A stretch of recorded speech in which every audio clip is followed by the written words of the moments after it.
നമസ്കാരം. നമുക്ക് ചുറ്റും കാണുന്ന സംഭവങ്ങളെക്കുറിച്ച് എൻ്റേതായിട്ടുള്ള അഭിപ്രായം പറയാൻ ഫേസ്ബുക്ക് മാത്രം മതിയാകുന്നില്ല എന്ന് കണ്ടപ്പോഴാണ് യൂട്യൂബിൽ ഇങ്ങനെ ഒരു വീഡിയോ അപ്ലോഡ് ചെയ്യാൻ തീരുമാനിച്ചത്. ഇപ്പോൾ ബീയിങ് എ കേരളത്തിനെ കുറിച്ച് പറയാൻ ആദ്യം. കേരളത്തിനെ കുറിച്ച് പറയുമ്പോൾ കേരളത്തിനെ സംബന്ധിച്ചിപ്പോൾ ഏറ്റവും പ്രധാനപ്പെട്ട സംഭവം തെരഞ്ഞെടുപ്പ് തന്നെയാണ്. തെരഞ്ഞെടുപ്പ് എന്ന് പറഞ്ഞാൽ അടുത്ത 5 വർഷം നമ്മളെ ആര് ഭരിക്കണം എന്ന് നമ്മൾ തന്നെ തീരുമാനിക്കുന്ന ഒരു പ്രോസസ്സാണ് തെരഞ്ഞെടുപ്പ്. ഈ തെരഞ്ഞെടുപ്പിൽ വോട്ട് ചെയ്യേണ്ടത് ഓരോ പൗരൻ്റെയും ഉത്തരവാദിത്വവും അവൻ്റെ അവകാശവും അവൻ്റെ കടമയുമാണ്. നമ്മൾ മലയാളികളെ സംബന്ധിച്ചിടത്തോളം നമുക്കിപ്പോൾ നമ്മുടെ ഉത്തരവാദിത്തങ്ങൾ നിർവഹിച്ചില്ലെങ്കിലും നമ്മുടെ അവകാശങ്ങളെക്കുറിച്ച് നമുക്ക് കൂടുതൽ ബോധവാന്മാരാണല്ലോ നമ്മൾ. പക്ഷേ വോട്ട് ചെയ്യുക എന്നുള്ളത് നമ്മുടെ രാജ്യത്തോടും സംസ്ഥാനത്തോടും ഉള്ള നമ്മുടെ ഉത്തരവാദിത്തമാണ്. രാജ്യത്തോടുള്ള ഉത്തരവാദിത്തം എന്ന് പറഞ്ഞാൽ ചിലപ്പോൾ ചില ആൾക്കാർ വോട്ട് ചെയ്തൊന്നും വരില്ല. സംസ്ഥാനത്തോടും കൂടിയുള്ള ഉത്തരവാദിത്തമാണ് വോട്ട് ചെയ്യുക എന്നുള്ളത്.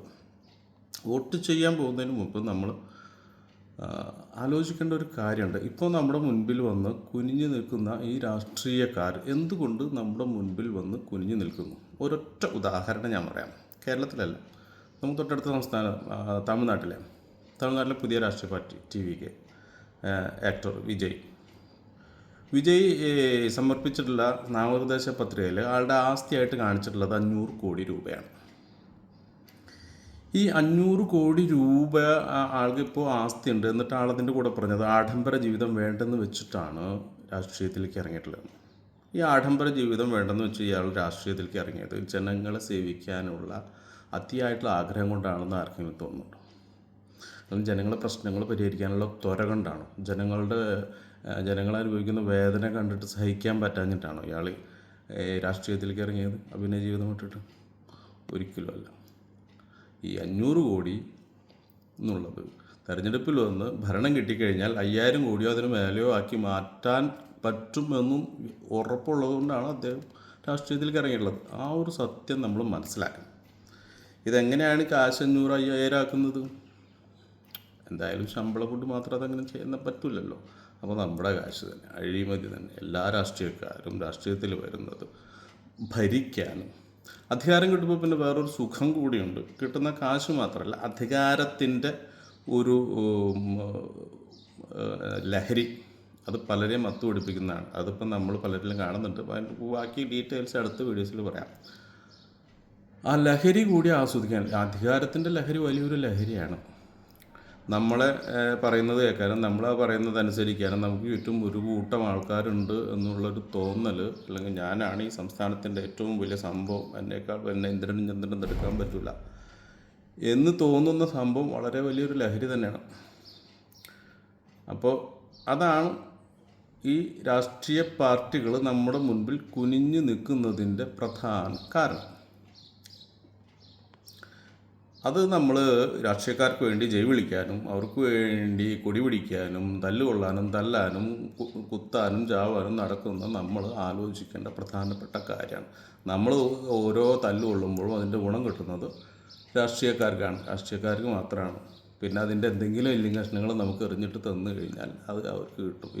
ഉദാഹരണം പറഞ്ഞു കഴിഞ്ഞാൽ ഇപ്പോൾ മന്ത്രിമാരുടെ PA അല്ലെങ്കിൽ ചില ലോക്കൽ ചെറിയ സംഭവങ്ങൾ കിട്ടുന്നവർക്ക് മാത്രമായിട്ട് ഗുണമാണ്. പാവപ്പെട്ടവൻ്റെ കഞ്ഞിയിൽ കൈയിട്ട് വാരിയിട്ട് തന്നെ ഈ രാഷ്ട്രീയക്കാരൊക്കെ മറ്റേ സിനിമയിൽ പറഞ്ഞല്ലേ കണ്ട ബെൻസിലും കോണ്ടാസയിലും കയറി ഇറങ്ങണത്.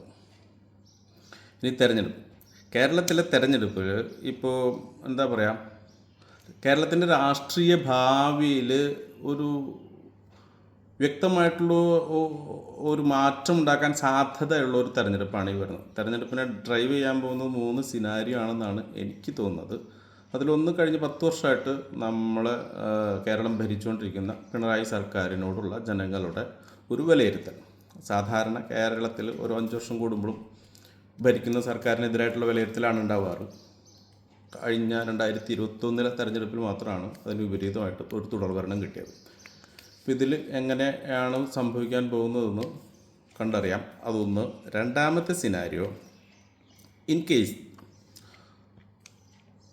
LDF സർക്കാരിന് ഒരു തുടർഭരണം കിട്ടുകയാണെങ്കിൽ UDF എന്നുള്ള സംവിധാനം ഇല്ലാതാവുകയും ആ സ്പേസിലേക്ക് പുതിയതായിട്ട് വളർന്നു വരുന്ന ബി ജെ പിയുടെ നേതൃത്വത്തിൽ എൻ ഡി എ മുന്നണി ആ സ്പേസ് ഒക്യുപ്പൈ ചെയ്യും.